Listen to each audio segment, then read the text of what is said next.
Hello friends. कल MI और CSK का मैच तो गजब का हुआ। गजब का सेंस ये है कि बिल्कुल ये सोचा नहीं गया था कि सीएसके ये मैच जीत सकती है। हर कोई यही सोच रहा था कि एमआई इस मैच को जीतने जा रही है।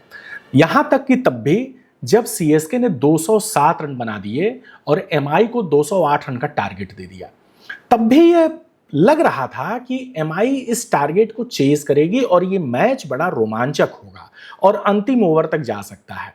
बल्कि मैंने एक यूट्यूब शॉर्ट भी बनाया जिसमें मैंने ये कहा कि मुझे ऐसा लगता है कि सीएसके ने उस तरीके से मैच को फिनिश नहीं किया जिस तरीके से ये फिनिश कर सकते थे, और 10-15 रन इन्होंने कम बनाए हैं। लेकिन ये रन तो मुंबई इंडियंस के लिए पहाड़ साबित हो गए। और क्या गजब की गेंदबाजी चेन्नई के गेंदबाजों ने की है। चेन्नई की ये जो कल की जीत है, ये पूरी तरीके से टीम चेन्नई की जीत है। आपको लग सकता है कि संजू सैमसन ने बहुत अच्छी बैटिंग की और दूसरा कोई बल्लेबाज ऐसा नहीं है जो 30 या 30 से ऊपर का स्कोर बनाया हो, लेकिन जितने भी बैट्समैन आए सभी बैट्समैन ने शॉट्स खेले, सभी बैट्समैन ने पार्टनरशिप में अपना योगदान दिया। चेन्नई की सारी partnership 30 run, 32 run, 35 run, 40 run, इस तरीके की उनकी पार्टनरशिप हुई है। कभी भी सीएसके के विकेट गुच्छों में नहीं गिरे कि एक बैट्समैन आउट हुआ और उसके पीछे दूसरा बैट्समैन आउट हो गया, थोड़ी देर बाद फिर तीसरा बैट्समैन आउट हो गया, ऐसा नहीं हुआ। और जो पार्टनरशिप बिल्डिंग चली और एक अच्छे पेस से चली, कम गेंदों पर ज्यादा रन बनाने का इनका जो सिलसिला रहा, उसकी वजह से चेन्नई ने वो टारगेट एक सेट किया जिसने कहीं ना कहीं मुंबई इंडियंस को दिमागी तौर पर परेशान करने का काम किया। क्योंकि 208 रन को चेज करना ये रोज रोज नहीं हो सकता है, और मुंबई इंडियंस के साथ तो वैसे भी परेशानियां चल रही हैं इनकी बैटिंग में। तो बात करते हैं पहले चेन्नई सुपर किंग्स की बैटिंग की। संजू सैमसन ने 54 गेंदों में शानदार 101 रन बनाए। आईपीएल का उन्होंने दूसरा शतक बनाया। 10 चौके 6 छक्के उनकी पारी में आए और 187 के स्ट्राइक रेट से उन्होंने बैटिंग की। बीच में एक ऐसा समय भी आया जब संजू सैमसन को बहुत ज्यादा गेंदें नहीं मिल रही थी खेलने के लिए, खासतौर से तब जब ओवरटन वगैरह बैटिंग कर रहे थे। उस समय संजू सैमसन को कोई भी गेंद नहीं मिली खेलने को। तो एक समय ऐसा भी लगने लगा कि शायद संजू सैमसन अपना शतक न पूरा कर पाए, या ये भी हो सकता था कि चेन्नई 200 रन के लक्ष्य को न हासिल कर पाए। ऋतुराज गायकवाड़ ने आज फिर निराश तो शब्द नहीं ठीक होगा, लेकिन ऋतुराज गायकवाड़ एक बार फिर से अपनी अच्छी स्टार्ट को लंबी इनिंग में नहीं तब्दील कर पाए। 14 गेंदों में 22 रन, 3 चौके और 1 छक्के उनकी पारी में, लेकिन ऋतुराज आज बेहतर टच में दिखाई दिए। ऐसा लगा कि ऋतुराज गायकवाड़ एक अच्छे टच में चल रहे हैं। सरफराज खान ने एक छोटी पारी खेली, 8 गेंदों में 14 रन की, जिसमें 3 चौके रहे, और मिचेल सेंटनर की एक बहुत अच्छी गेंद पर उनका विकेट निकल गया। और सरफराज खान एक बार फिर से अच्छे टच में लग रहा था कि सरफराज खान अच्छा साथ देंगे संजू सैमसन का, लेकिन वे आउट हो गए। शिवम दुबे की एक और निराशाजनक पारी। अगर इस पूरे बैटिंग लाइनअप में अगर किसी बल्लेबाज ने निराश करने का काम किया तो मैं कहूंगा कि वो शिवम दुबे थे। शिवम दुबे ने 8 गेंदों में 5 रन बनाए और अल्लाह गजनफर ने उनको क्लीन बोल्ड कर दिया। डेवाल्ड ब्रेविस ने आज बहुत बढ़िया पारी खेली। 11 गेंदों में जो उनके 21 रन थे, जिसमें 1 चौके और 2 छक्के आए।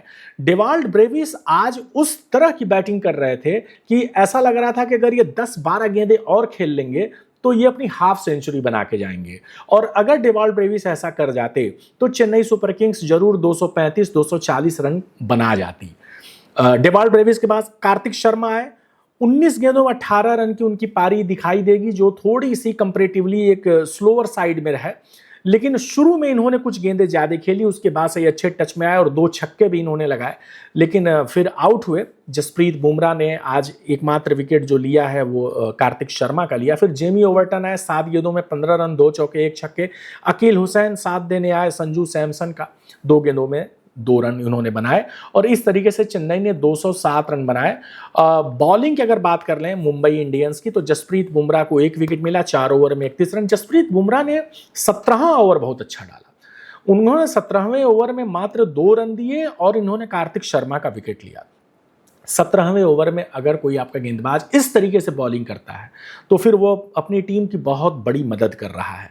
हार्दिक पांड्या आज फिर से बहुत महंगे साबित हुए। 2 ओवर 38 रन, कोई विकेट नहीं, और 19 के इकोनॉमी रेट से इन्होंने बॉलिंग की है और हार्दिक पांड्या ने बहुत रन लुटाए।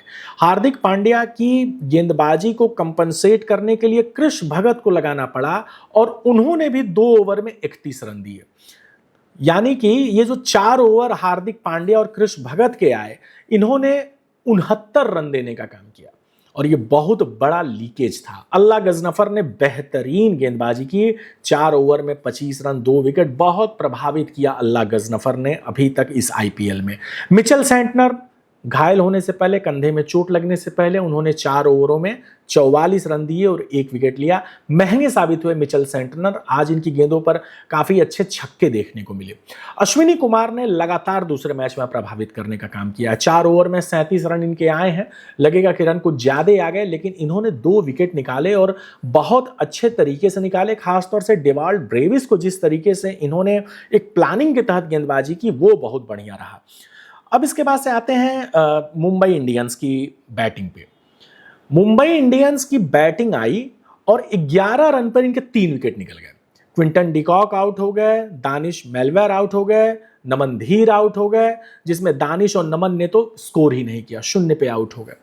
और मैच में मुंबई इंडियंस तुरंत उसी समय खत्म हो गई, क्योंकि जब इतने बड़े टारगेट को आपको चेज करना हो, आपको 208 रन बनाना हो और आपके 3 विकेट निकल जाए, जिसमें 2 बल्लेबाज 0 पे आउट हो जाए, 11 रन पे आपका स्कोर 3 विकेट हो जाए, फिर आपके लिए मैच में कुछ बचता नहीं है, फिर आपके लिए बड़ी कठिनाई हो जाती है।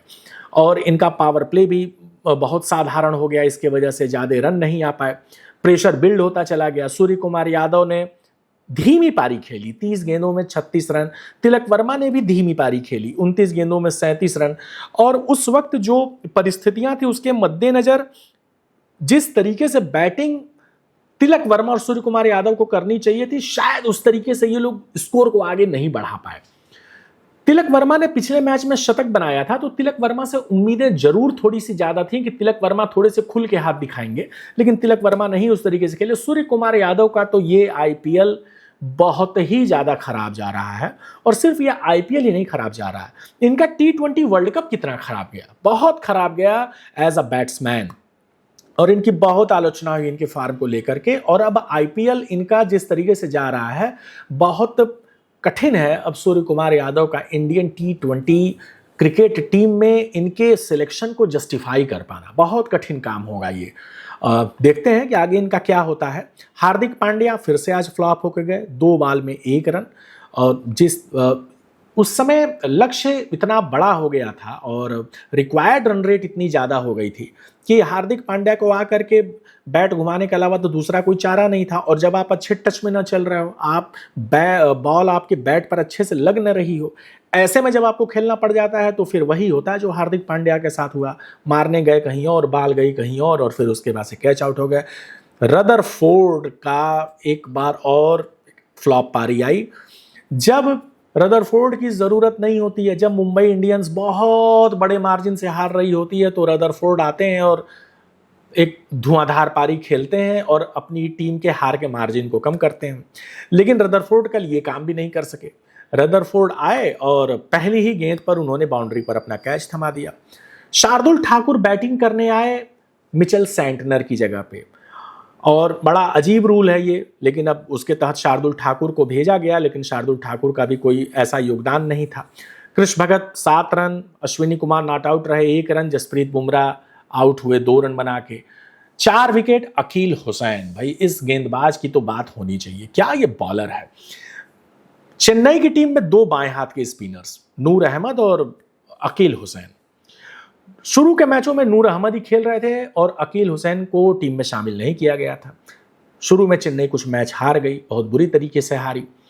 उसके बाद से अकील हुसैन का इस्तेमाल इंपैक्ट प्लेयर के तौर पर चेन्नई के द्वारा किया जा रहा है, और अकील हुसैन ने अपनी गेंदबाजी से सभी को प्रभावित किया है। बेहतरीन गेंदबाजी ये कर रहे हैं अकील हुसैन। 4 ओवर 1 मैडन भी इन्होंने डाला, 17 रन सिर्फ दिया और 4 विकेट निकाले, और एक तरीके से इन्होंने मैच को चेन्नई के फेवर में बिल्कुल झुका दिया। मुकेश चौधरी अपनी माताजी के निधन के कारण वापस चले गए थे, लेकिन फिर वापस आए, टीम को ज्वाइन किया, कल का इन्होंने मैच खेला और बहुत ही बढ़िया गेंदबाजी की। 4 ओवर में 31 रन थोड़े से आपको ज़्यादा दिख रहे होंगे, लेकिन इन्होंने गेंदबाजी बहुत ही बढ़िया की और इन्होंने 1 विकेट निकाला। अंशुल कंबोज 3 ओवर में सिर्फ 10 रन, 3 ओवर में सिर्फ 10 रन दिया और 1 विकेट लिया। नूर अहमद 4 ओवर 24 रन 2 विकेट, लगातार 2 गेंदों पर इन्होंने 2 विकेट निकाले। जेमी ओवर्टन 2 ओवर में 14 रन 1 विकेट और गुरजनप्रीत 2 ओवर में 7 रन और 1 विकेट। और चेन्नई ने बड़े ही मार्जिन से, बहुत बड़े मार्जिन से यह मैच जीता। 103 रन की जीत बहुत बड़ी जीत होती है T20 क्रिकेट के अंदर और खासतौर से IPL के अंदर। और इतनी बड़ी हार मुंबई इंडियंस शायद क्या मुंबई इंडियंस कभी इतने बड़े मार्जिन से हारी ही नहीं है। बहुत बड़ी हार। जब आप पॉइंट्स टेबल की बात करते हैं तो अब इस जीत के बाद CSK पहुंच गई है 5 नंबर पे और उनका जो रन रेट है, नेट रन रेट, वो हो गया है पॉजिटिव। अभी तक ये माइनस में चल रहे थे। मुंबई इंडियंस जिनका रन रेट पिछले मैच में जीत के बाद पॉजिटिव हो गया था, वो चले गए हैं निगेटिव में और पॉइंट्स टेबल में ये 8वें नंबर पे आ गए हैं। मुंबई इंडियंस को अब 7 मैचों में से 6 मैच जीतने होंगे यदि इनको प्लेऑफ में जाना है। ऐसा नहीं है कि इन्होंने कभी ऐसा किया नहीं है। 2015 में IPL में जब रोहित शर्मा कप्तान थे तो मुंबई इंडियंस ने ऐसे ही परिस्थितियों में 7 मैच में से 6 मैच जीत लिए थे और वो प्लेऑफ में चले गए थे और उस साल का उन्होंने IPL भी जीत लिया था। लेकिन वो सब कभी कभी होता है, ये हर बार नहीं हो सकता। और अभी की जो मुंबई इंडियंस की जैसी टीम खेल रही है, ये बिल्कुल भी उम्मीद नहीं है कि मुंबई इंडियंस अगले 7 में से 6 मैच जीतने जा रही है। खासतौर से जब वो मैच PBKS, RR और RCB और SRH से होने हैं और अभी एक मैच इनका CSK से और होना है। तो अब मुंबई इंडियंस के लिए राहें बहुत कठिन है, बहुत मुश्किल है।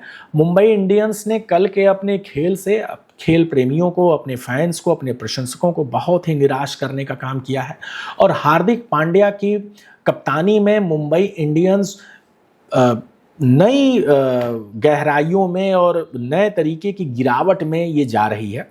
और अब मुंबई इंडियंस को, मुझे अब बिल्कुल ये उम्मीद नहीं लग रही है कि हार्दिक पांड्या के हाथ में अगले सीजन में ये कप्तानी जाने वाली है। मुझे बहुत मुश्किल लग रहा है।